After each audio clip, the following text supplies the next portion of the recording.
Assalamu alaikum. Welcome back to my YouTube channel.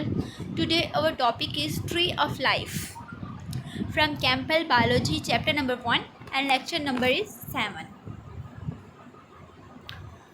अच्छा, अब आपने बैट को देखा होगा. ये वाहिद मैमल है जो फ्लाई कर सकता है. ठीक है, बाकी कोई भी मैमल जो है वो फ्लाइंग नहीं है. लेकिन बैट के जो विंग्स होते हैं ना, वो बर्ड्स के विंग्स की तरह नहीं होते. हालांकि दोनों का फंक्शन तो सेम है ना, दोनों एनालोगस करैक्टर्स हैं कि दोनों का फंक्शन सेम है, दोनों ही फ्लाइट में इन्वॉल्व हैं, लेकिन स्ट्रक्चर दोनों का डिफरेंट है. एक्चुअली जो बैट के विंग्स हैं ना, ये 4 लिम्स की मॉडिफिकेशन है.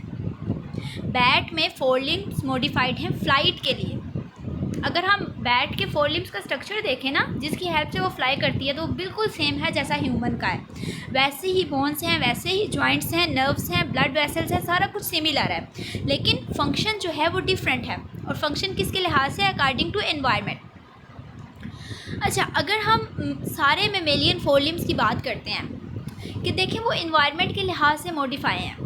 ह्यूमन में उनका और फंक्शन है, बैट में भी हमने देखा कि उनका फंक्शन फ्लाइट है.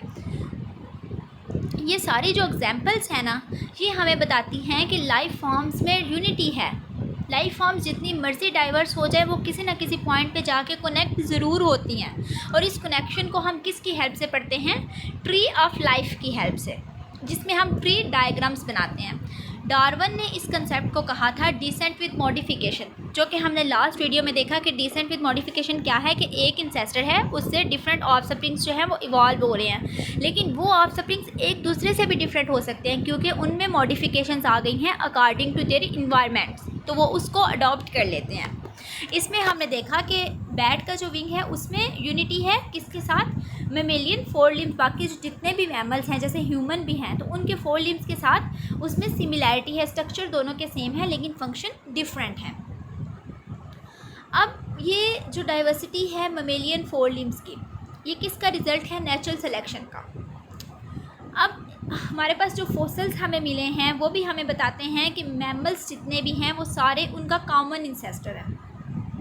यहाँ पे हम फिर बात करते हैं डार्विन की. डार्विन ने कहा कि एक जो इंसेस्टर है उससे डिफरेंट ऑफस्प्रिंग्स जो हैं इवॉल्व हो सकते हैं, उनमें मॉडिफिकेशंस आ सकती हैं अकॉर्डिंग टू देयर इन्वायरमेंट. अब देखिए ना, एक पॉपुलेशन है, उनके दरमियान अगर एक पहाड़ आ गया, सब पॉपुलेशंस बन गई हैं, कोई रिवर आ गया, कोई जियोग्राफिकल बैरियर आ गया, किसी भी किस्म का, सब पॉपुलेशंस बन गई हैं.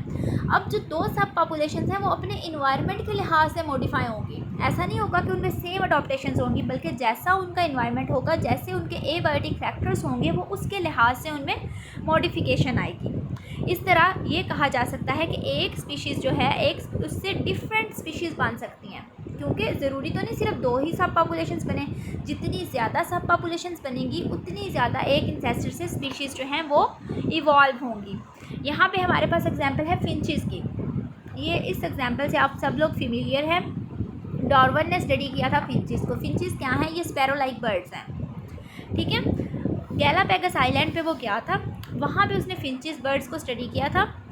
अब फिंचेस जो है ना, उनका एक कॉमन इंसेस्टर है, और वो आगे रेडिएट हो गई हैं 14 स्पीशीज़ में, यानी 14 सब पॉपुलेशंस बन गई हैं. ठीक हो गया. अब ज़रा उन सब पॉपुलेशंस को हम देख लेते हैं. ये देखें ना, ये हमारे पास एक इंसेस्टर से है, वॉबलर फिंच है, उसके बाद ग्रे और ग्रीन दोनों का कलर डिफरेंस है, उसके बाद शार्प पीक्ड है. ये इनका जो हैबिटेट था वो डिफरेंट हो गया, यानी इनने जो इनका मोड ऑफ फीडिंग था उसमें एवोल्यूशन हो गई, तो इनका बीक स्ट्रक्चर जो है वो एक दूसरे से डिफरेंट है. जैसे वेजिटेरियन फिंच है, उसके बाद मैंग्रोव्स पे फीड करने वाली फिंच है, वुड पैकर फिंच है, मीडियम ट्री है, large tree Finch, small tree Finch, यानी ट्री के साइज़ के लिहाज से भी इनकी अडॉप्टेशंस हैं. लार्ज कैक्टस फिश है, कैक्टस ग्राउंड फिंच है, स्मॉल ग्राउंड फिंच है, मीडियम ग्राउंड फिंच है एंड लार्ज ग्राउंड फिंच. यानी इनकी जो फीडिंग है उसके लिहाज से इनमें अडॉप्टेशंस आ गई, और एक कॉमन इंसेस्टर से ये 14 फिंचेस की स्पीशीज़ जो हैं वो इवॉल्व हो गई.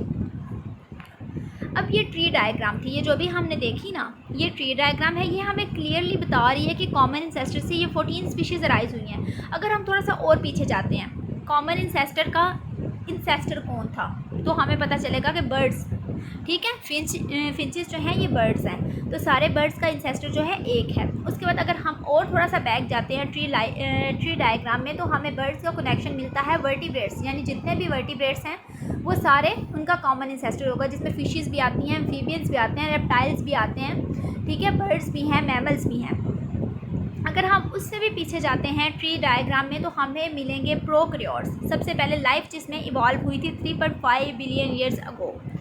और सबसे अर्लीस्ट जो इंसेस्टर हैं वो कौन से हैं? प्रोकैरियोट्स। इसका सबूत हमें कहाँ से मिलता है? जेनेटिक कोड से। यानी जेनेटिक कोड जो है वो सिमिलर होगा बैक्टीरिया में भी। अक्सर हम पढ़ते हैं कि फ़लाँ जो कोडॉन है वो सिमिलर है बैक्टीरिया में भी और यूकैरियोट्स में भी। तो इसका मतलब ये है कि सबसे एंड पे जो हमारे इंसेस्टर हैं वो कौन है? प्रोकैरियोट्स।